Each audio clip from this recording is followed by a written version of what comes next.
Hello, Internet. I'm Dan. Started before I was ready. Go ahead and start again.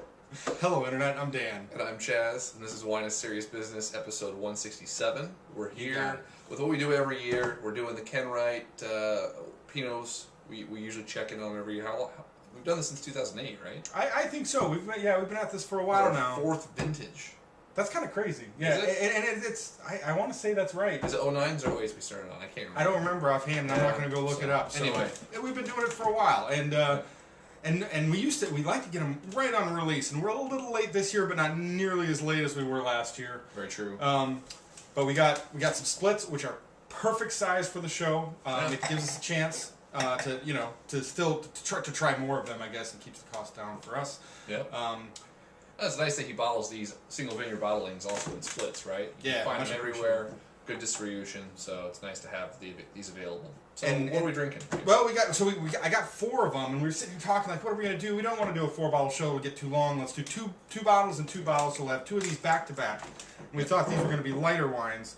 So we've got the Shea, which no one would guess would be a lighter wine, but I thought it was when we pre-tasted them. That's what I thought it was. And we got the Canary Hill Vineyard. We're gonna start out with the Shea. All right. 2011. So some of the earlier 2011s. Yeah, for the fancier stuff, right? Yeah, definitely. Pretty light in the glass. Yeah. Price range is upper 40s, roughly. For splits or for? Oh no, for full size, right? Yeah, for so these are 20-ish, yeah. So. All right. Good aromatics on this, right? You get a little bit of black earth, but not super earthy. I wouldn't describe it as an earthy nose, but there's character of it there. Big nose of burnt wood too for me. Like, okay. I'm getting that out of this. Like, it's got this sort of like campfire-y burnt oak sort of thing going on. A little bit of dried cherry. Oh yeah, as I get a little more. Yeah, but in there, it's a dried cherry. But yeah, there's some nice red fruit and there's some cherry fruit. And then a little bit of like the potpourri sort of like floral thing coming out of the nose. That's nice. It's a nice combination, but for me, the campfire sort of sticks out.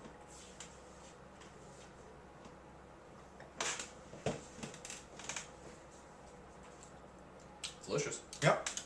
It's smooth on entry. The structure gets a little firm kind of on the sides of the palate as it kind of evolves through the middle. There's a little bit of like lighter strawberry fruits in there. Yeah. And a good amount of acidity still keeping these crisp. Yeah, really nice acidity. Sort of got the pomegranate seed thing going on. Oh yeah. Ripe pomegranate, along with the cherry fruit that I get, along maybe a little bit of raspberry. I really like that pomegranate. I was kind of like leaning towards raspberry, but that pomegranate, it's like dead on, like a nice tart. Yes, it's that tart juiciness. Tart punch to it, but not like super heavy, fleshy feeling. No, absolutely not. And sort of a really nice way the structure is. The structure is sort of, I wouldn't call it completely balanced or integrated at this point, but it's not it's like, how do I say? I would go with it's pretty balanced, but it's not integrated. Okay, there you go. Yeah, like the parts there, nothing's really overwhelming, but it's still a little separate. It does have good balance without being completely integrated. Yeah. And so that may come with it for another 6 months in bottle, right? We're getting to these pretty young, but really delicious. Mm-hmm. Some good fruit, yeah, definitely. And as I drink it too, a little bit of that smoky character is kind of showing up, kind of sits on the palate with that fruit. Right? Some people like that more, some people like that less. I'm about middle of the road on it. I guess it works, I think. It'd be really easy to take that a little too far and have it overwhelm the fruit, and I think that'd definitely be a problem, but the fruit's got plenty of character, and it's... Let's look at the alcohol on this. 12.7. Yeah, I like this. 88 for me, so... about middle of the road, and most of that I think is like I said, it's not totally integrated yet. Brand new release, definitely kind of a wine designed for a little higher price point. So I think it's even kind of understood that these are meant to hold on for a little bit too. Like they got some quality there. Let it come together. Right. And the quality can be felt in the structure and in the fruit here. There's some really nice things going on. I'm gonna go 89 plus on it. I like it quite a bit. Nice. I think the flavors here are really nice. So worth checking out. Wine number 2, we got the Canary Hill Vineyard 2011. This hasn't been part of our lineup too regularly, but I was at a tasting. I was at a tasting they did where right on pretty close to release again. I was really impressed with how this tasted right out of the gate, and so I'm like, this year let's check it out. Let's see if that's a consistent thing. A little darker in glass. Right off the bat, you can tell. Yeah. What'd you say? And this is Yola Hills too, right? Shea's Yam Hill, right? Yep. Yes. Getting better at it. We're learning something as time goes by, right? All right. A little more of a typical Oregon nose going on in this one, right? You got a little bit of that mushroomy, earthy thing going on in the nose. Yeah. Good earthy components along with some dark cherries. And a little more floral too, and more like kind of like the live flowers as opposed to like the spicy, dry potpourri stuff from the Shea. Totally. Yeah, this is more actual fresh flowers. Smells good.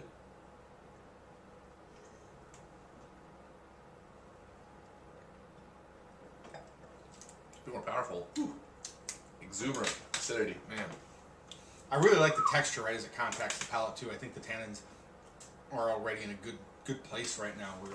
It's kind of like a feeling of it being full, but without it being too heavy and without it being like too bitter or grippy either.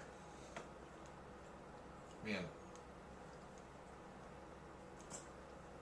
Pretty powerful. Mm-hmm. A couple notches up in intensity level as far as flavor, acidity, and structure here. The tannins don't have as much grip as in the Shea, but the acidity is high. And then, yeah, but you're loving it. Yeah. And then the fruit paired with that fruit, it sort of reminded me of like really young cherries, like they barely turned red and you got a big mouthful of them or something. Like it's tart and it's got some good flavor, like, and then sort of maybe a little bit of a grapefruit play going on too. Mm-hmm. The ruby red, maybe that's a sort of reminded me of that. A little of that red there, yeah. Yeah, but yeah, interesting stuff. I really like the texture of how this sits, kind of like on the front part of the mid palate. So you take the first sip, and it kind of evolves right away. It kind of like just kind of sits heavily on the front of the palate, and just has this like nice sensation of weight, which gives the fruit a little bit of depth. There's a good delicious sense to the fruit, and then as the finish like wears out, the acidity really kicks into the back end, and it really feels like you drink the wine, you get the fruit, you got a little bit of the acidity, and then like someone squeezes a lime right over the back end of your palate, and it doesn't clear out that heavier fruit sitting in the front. So it's this really interesting, like kind of like two-tiered experience going on at the same time. And I dig that complexity, and I like the flavors of the fruit, and I think it's pretty well integrated right now. So that's 90 points for me. Really enjoyable. This is one where the acidity level is just a little too high for me, honestly. Where I do give it positive points is that the mid palate length here and the fruit expression is substantial. Like the finish is a lot longer than the Shea's, and the amount of flavor and the amount of intensity of flavor is more than the Shea wine. This is wonderful in that sense. For me personally, man, there's just like this tart thing. Like the sides of my cheeks and the sides of my tongue are getting lasered by acidity, right? And it's not a bad thing. It's just it detracts from the overall integration of the personal wine. preference, right? Yeah. So I'm gonna go 87 plus. Honestly, I'm a little further off for you, but yeah, fair enough. But this is also one where if I tasted this, I would honestly be compelled to buy a couple bottles and then store them for 2 to 3 years. Wow, I can see that, but I would drink another one right now. Yeah, there we go. Yeah. Like this is one where because of the intensity of fruit, right? The flavor intensity is paired pretty damn well with the level of acidity here, and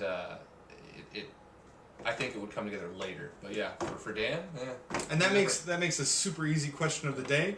When you've got an acidic wine, do you prefer to drink it right away, or do you like to age your acidic wines and let the age take a little bit of the edge off? Let us know how you feel about acidic wines, and we'll see you next week with 2 more from Ken Wright. All right, see you guys later.